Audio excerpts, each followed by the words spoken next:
विजयनगरा की एक खूबसूरत सुबह को अचानक किसी की बुरी नजर लग गई।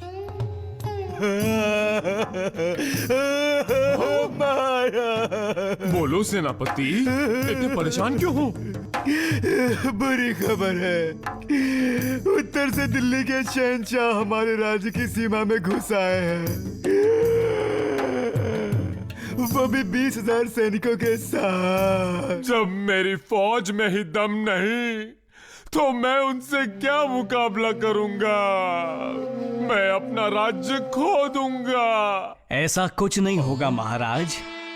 मैं जाकर शहंशाह से बात करता हूँ। हो सकता है बात करने से सब ठीक हो जाए। आप इसे कैसे भेज सकते हैं? यही तो इस सब के लिए जिम्मेदार है। मैं तो कहता हूँ कि राज्य की सेना को कमजोर बनाने के षड्यंत्र के लिए इसे खत्म कर दिया जाए। खामोश राजगुरु, जब देखो शिकायत करते रहते हो। इन पर ध्यान मत दो। रुक जाओ, मैं तुम्हें छोड़ूंगा नहीं। आगे जाओगे कहाँ? जल्दी जाओ रुको और मेरे राज्य को बचा लो। अपने कंधों पर पूरे राज्य को बचाने की जिम्मेदारी का भार उठाकर तेनालीरामन बिना झिझक के शहंशाह से मिलने चल पड़ा। ये कौन आ रहा है? मैं विजयनगरा के महाराजा कृष्णदेवराया द्वारा भेजा हुआ एक मामूली दूत हूँ।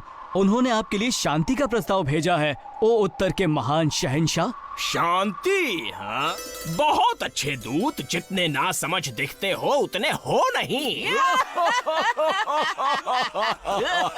तो सुनो, तुम्हें एक नई महाभारत लिखनी होगी और इस नई कहानी के नायक हम होंगे। तुम्हें उसे 1 हफ्ते में पूरा करना होगा और उसमें हमारी, सिर्फ हमारी ही हुकूमत की तारीफ होनी चाहिए। अगर तुम कामयाब हुए तो हम शांति का प्रस्ताव कबूल कर लेंगे, लेकिन अगर नाकाम रहे तो मेरी फौज तुम्हारे राज्य को तहस नहस कर देगी। तुम आ गए।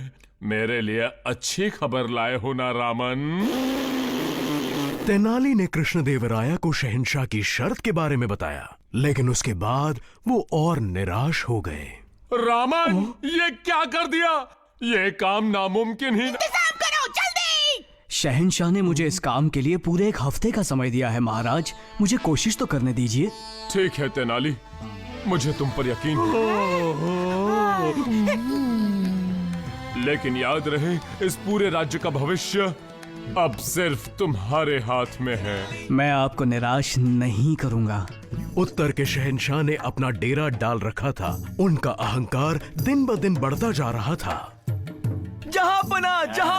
जहांपना, वो दूत पालकी के साथ लौट आया है। उसमें महाभारत तो नहीं होगी?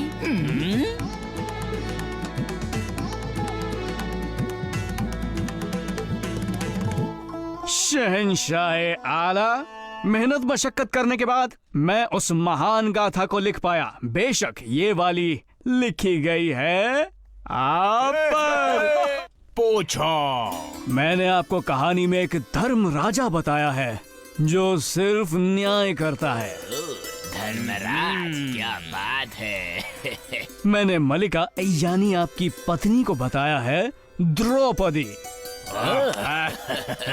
बहुत अच्छे। लेकिन इस कथा में द्रौपदी के 5 पति थे।